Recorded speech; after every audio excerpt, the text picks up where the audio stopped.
Sabay-sabay po nating basahin ang Aklat ng Mga Awit, chapter 118 verses 1 to 29. Purihin si Yahweh sa kanyang kabutihan, pag-ibig niya'y tunay, laging tapat kailanman. Ang taga-Israel bayaang sa bihit kanilang ihayag, pag-ibig niya'y tunay, laging tapat kailanman. Kayong mga pari ng Diyos na si Yahweh bayaang magsaysay, pag-ibig niya'y tunay, laging tapat kailanman. Lahat ng may takot kay Yahweh dapat magpahayag, pag-ibig niya'y tunay, laging tapat kailanman. Nang ako'y magipit, ang Diyos na si Yahweh aking tinawag, sinagot niya ako't kanyang iniligtas. Kung itong si Yahweh ang aking kasama at laging kapiling, walang pagkatakot sa aking darating. Si Yahweh ang siyang sa aking tumutulong laban sa kaaway, malulupig sila't aking mamasdan. Higit na mabuti na doon kay Yahweh magtiwala ako, kaysa panaligan niyaong mga tao. Higit ngang mabuti ang pagtitiwalay kay Yahweh ibigay, kaysa pamunuan ng ating asahan. Sa aking paligid laging gumagala ang mga kaaway, winasa ko sila at lakas ni Yahweh ang naging patnubay. Kahit saang dako ako naroroon ay nakapaligid, winasa ko sila sapagkat si Yahweh ay nasa aking panig. Ang katulad nila ay mga bubuyog na sumasalakay, dagli ang nasunog sa apoy na darang.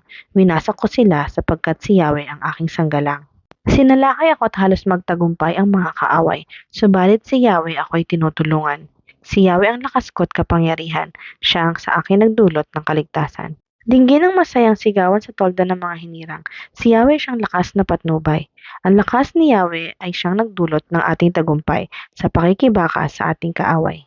Aking sinasabing hindi mamamatay, ako'y mabubuhay, ang gawa ni Yahweh tao sa aking puso na isasalaysay. Pinagdusa ako at pinarusahan ng labis at labis, ngunit ang buhay ko ay di niya pinatid. Ang mga pintuan ng banal na temple inyo ngayong buksan, ako ay papasok at itong si Yahweh ay papupurihan. Pasukan ni Yahweh ang pintuang ito, tanging makakapasok ay matuwid na tao. Aking pinupuri ikaw, O Yahweh, iyamang pinakinggan, dininig mo ako't pinapagtagumpay.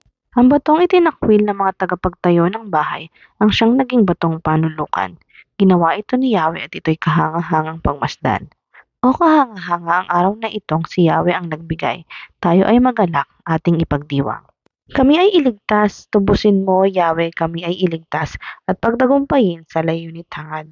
Pinagpala ang dumarating sa pangalan ni Yahweh, magmula sa templo ang mga pagpapalay kanyang tatanggapin. Si Yahweh ang Diyos, pagkabuti niya sa mga hinirang, tayo ay magdala ng sanga ng kahoy simulang magdiwang at tayo lumapit sa dambanang banal. Ikaw ay aking Diyos, kaya naman ako'y nagpapasalamat. Ang pagkadakila mo ay ihahayag. O pasalamatan ng Diyos na si Yahweh pagkat siya ay mabuti. Pag-ibig niya ay tunay, laging tapat kailanman.